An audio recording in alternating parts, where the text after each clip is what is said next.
Si tu m'as donné ta vie, je te donne la mienne. Dans le froid de la nuit, mon cœur t'appartient. Et quand la tristesse arrive, je sais tu es là, toujours près de moi. Bon vendredi, bienvenue à votre émission La Victoire de l'amour. J'espère que vous allez bien et qu'on se prépare à vivre une magnifique journée. Aujourd'hui, comme je vous le disais hier, on rejoint notre ami Pierre-Luc Bordelot.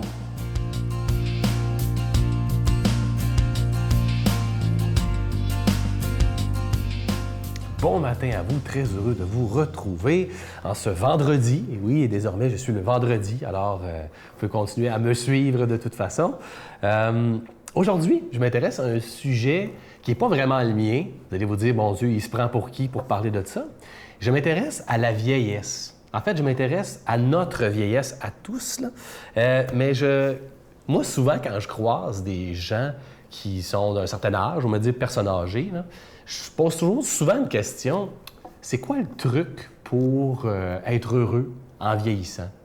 C'est quoi le truc pour que ça dure ou pour continuer à être en forme? C'est quoi votre truc? Parce qu'il y en a que je recroise, là, et j'ai l'impression qu'ils sont sans âge. Hein? On dirait qu'ils n'ont pas d'âge. Et je trouve ça vraiment fascinant. Parce que moi, j'ai 40 ans, là, bientôt. Là. Je sais que c'est pas super vieux, vous allez me dire. Mais on sent déjà son petit lot de vieillesse. Hein? Tu sais, dans vingtaine et dans trentaine, je pouvais me permettre de me coucher tard, de manger de la pizza à 3 heures du matin, puis il n'y avait pas de problème. Mais aujourd'hui, j'en paie le prix si jamais ça arrive. Alors, bon, vous comprenez ce que je veux dire? Je sais très bien que vieillir a son lot d'inconvénients, que c'est pas évident. Il y en a même des gens qui nous écoutent là, puis qui disent « Ouais, pour moi, la vieillesse, là, ça m'affecte parce que je souffre. » Alors ça, je le sais très bien. En dépit de ça, je croise quand même des gens qui ont cette force-là en eux et on n'a pas l'impression que ça les affecte. En tout cas, ils composent très bien avec ça. Et à un moment donné, j'ai croisé quelqu'un qui m'a donné une super de bonne réponse, parce que j'ai toujours de bonnes réponses. Et d'ailleurs, si vous avez des réponses à me donner, c'est quoi le truc pour bien vieillir, là? Alors, donnez-les-moi, je serais très heureux de les partager, évidemment. Mais il y a quelqu'un qui m'a dit à un moment donné, tu veux dire, Pierre-Luc, être vieux, là, au fond, là, c'est être jeune depuis plus longtemps que les autres.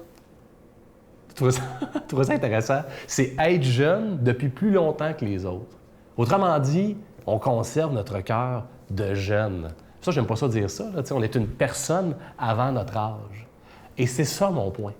C'est que souvent, notre identité repose sur ce qu'on fait dans la vie. Là. Il y en a qui sont comme ça beaucoup. Sur qui on est, ça c'est très bien, mais sur notre âge, sur nos souffrances, sur ce qui nous arrive. On dirait que ça prend la place de notre identité. Est-ce que vous êtes votre âge? Est-ce que c'est votre identité? Moi, je suis pas sûr. En tout cas, j'ai de la misère à m'associer à seulement mon âge. Je sais que ça fait partie de notre identité, mais quand même. Là. Moi, en tout cas, je rencontre des vieux qui sont pas assez jeunes, des jeunes qui sont assez vieux. J'ai pas l'impression qu'il y a un clivage nécessairement là-dessus. Je vous souhaite aujourd'hui de bien composer avec votre vieillesse et d'être heureux. Notre Père qui es aux cieux, que ton nom soit sanctifié, que ton règne vienne, que ta volonté soit faite sur la terre comme au ciel.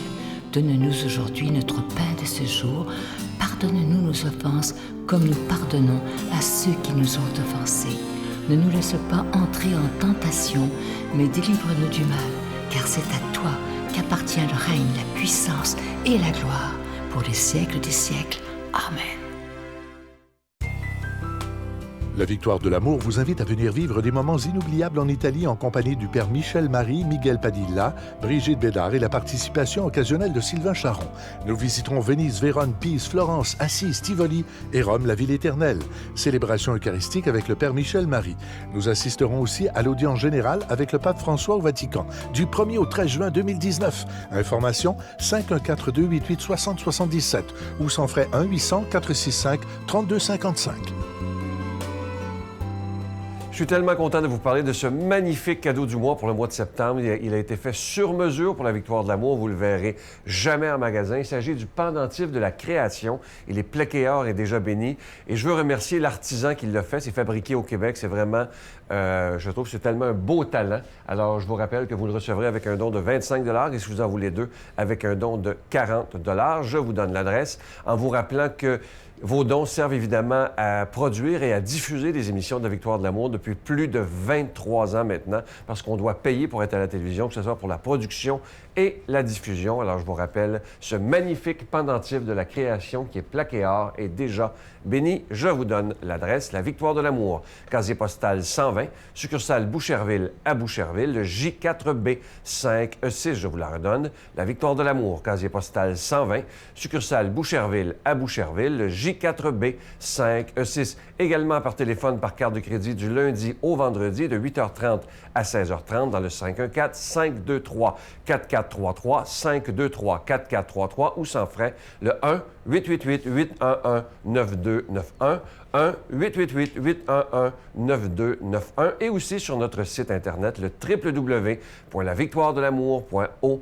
Alors, je vous rappelle ce magnifique cadeau du mois, le pendentif de la création qui est plaqué or et déjà béni. C'est fabriqué au Québec et vous le verrez jamais en magasin. Ça a été fabriqué exclusivement pour la Victoire de l'amour. Merci de tout cœur de votre prière et merci de tout cœur de votre grande générosité. Merci de donner des mains à la Providence.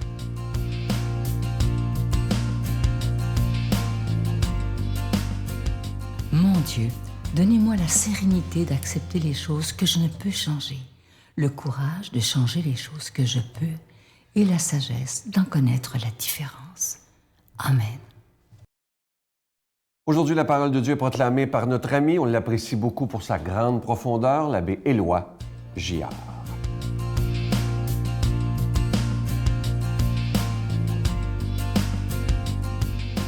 Bon matin, chers amis. 7 septembre, tout recommence. Pour du nouveau, l'école, bien sûr. Alors, les cégeps et l'université, c'est déjà fait. Primaire, secondaire, c'est ces jours-ci, je ne sais trop. Et c'est synonyme de renouveau, c'est synonyme d'espérance. Bien, bravo! Et on va demander que l'Évangile résonne en nous aussi ce matin comme une promesse de renouveau. Alors, on est dans l'Évangile de Luc. On disait un jour à Jésus, « Les disciples de Jean le Baptiste jeûnent souvent et font des prières. De même ceux des pharisiens. Au contraire, les tiens mangent et boivent. » Jésus leur dit, « Pouvez-vous faire jeûner les invités de la noce pendant que l'époux est avec eux? Mais des jours viendront où l'époux leur sera enlevé, alors en ces jours-là, ils jeûneront. » Il leur dit aussi en parabole, « Personne ne déchire un morceau à un vêtement neuf pour le coudre sur un vieux vêtement. Autrement, on aura déchiré le neuf, et le morceau qui vient du neuf ne s'accordera pas avec le vieux. Et personne ne met du vin nouveau dans de vieilles outres. Autrement, le vin nouveau fera éclater les outres. Il se répandra et les outres seront perdues. Mais on doit mettre le vin nouveau dans des outres neuves. Jamais celui qui a bu du vin vieux ne désire du nouveau, car il dit, c'est le vieux qui est bon. » Conflit de l'ancien et du nouveau. Et ça, dans l'Église, c'est depuis toujours et je pense que c'est pour toujours. Et je vous raconte une anecdote là-dessus. Sympathique. Dans une des paroisses que j'ai l'honneur de servir, et il sonne encore pendant l'élévation le dimanche, vous savez, pendant que j'élève l'hostie et le calice, il sonne encore les cloches, là, comme on faisait dans le temps. À un moment donné, je lui ai dit, comment se fait que vous faites ça ici? Ah, ben c'était le 150e de la paroisse, là, il y a, je sais pas, il y a 15-20 ans, puis on a retrouvé ces cloches-là, puis dans le cadre du 150e, pour faire mémoire, on a commencé à les sonner, puis on a continué. Ah oui, alors là, je leur ai dit, « Hey, je vais vous expliquer, moi, d'où ça vient. Savez-vous d'où ça vient? Le fait qu'on sonnait les cloches comme ça pendant l'élévation, ça vient du Moyen Âge. Au Moyen Âge, la messe était en latin, le prêtre avait le dos tourné, on construisait des églises de plus en plus grandes, donc le prêtre était de plus en plus loin Et bon, les gens ne comprenaient rien. Il y avait de la vie sur le perron, on s'agitait, on parlait, un petit peu en rentrant parfois aussi, on était distraits. Puis parfois, dans les cathédrales, il y avait des messes qui se disaient dans les chapelles là, latérales. Là. Alors, pour être sûr, parce que les gens, en plus, ne communiaient qu'une fois par année à cette époque-là, vous savez ça, hein? Pour être sûr que les gens ne manquent pas cela, cette partie de la messe qu'on trouvait la plus importante, on sonnait la cloche et là, tout le monde faisait « Ah, oui, bon. » Bon, puis après ça, il y en a qui retombaient, là, vous savez, dans d'autres choses, dans leur ennui, ils ne comprenaient rien, c'était en latin. C'est rien que pour ça. J'ai dit, je pense plus qu'on ait besoin, vraiment. Moi, ça me stresse au contraire d'entendre sonner à la cloche quand j'essaie de me recueillir. Oh, mais on est attaché à l'ancien. On a toutes nos petites attaches comme ça, en quelque part dans nos vies, pas juste dans notre vie d'Église. On a tous des choses qu'on n'est pas prêts à laisser aller si facilement que ça. Alors, deux petites sonneries de cloche sur lesquelles on pourrait, je dirais pas s'ostiner, mais on pourrait discuter longtemps. C'est pas croyable, hein? Alors, s'il y en a un qui a souffert de ce conflit-là, c'est bien Jésus, hein? Vous vous souvenez dans l'Évangile, il dit « Vous avez appris qu'il vous a été dit, eh bien, moi, je vous dis. » C'est bien clair que Jésus devait s'attendre à ne pas être trop populaire en disant quelque chose comme ça, hein? Mais qu'est-ce qu'il a apporté de nouveau? On pourrait s'étendre longuement là-dessus, hein? Qu'est-ce que la nouveauté à partir de laquelle on peut tout interpréter l'Ancien Testament? Dieu est amour. Il n'y en a pas d'autre. Et c'est là qu'on est amené à croire en l'amour parce que Jésus va le vivre jusqu'au bout. Alors, Dieu, ce n'est pas juste une grandeur qui nous dépasse, c'est une puissance qui nous écrase. Dieu est amour.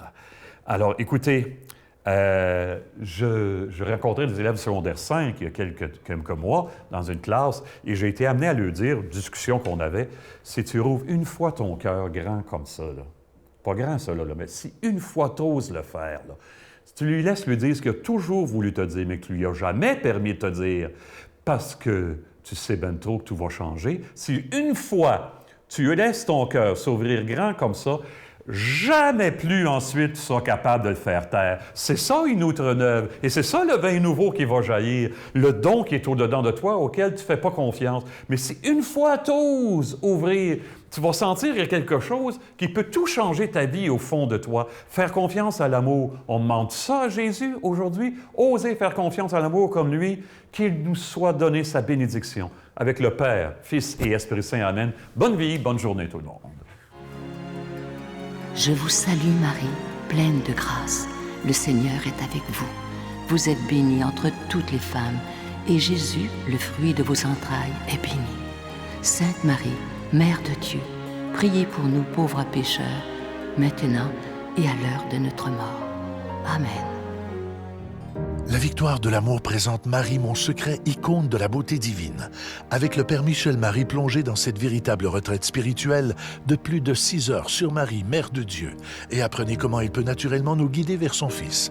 À partir de 49,99, obtenez-le en ligne sur lavictoiredelamour.org en format DVD au 514-523-4433 ou le 1-888-811-92-91. Laissez enfin Marie vous combler de sa grâce.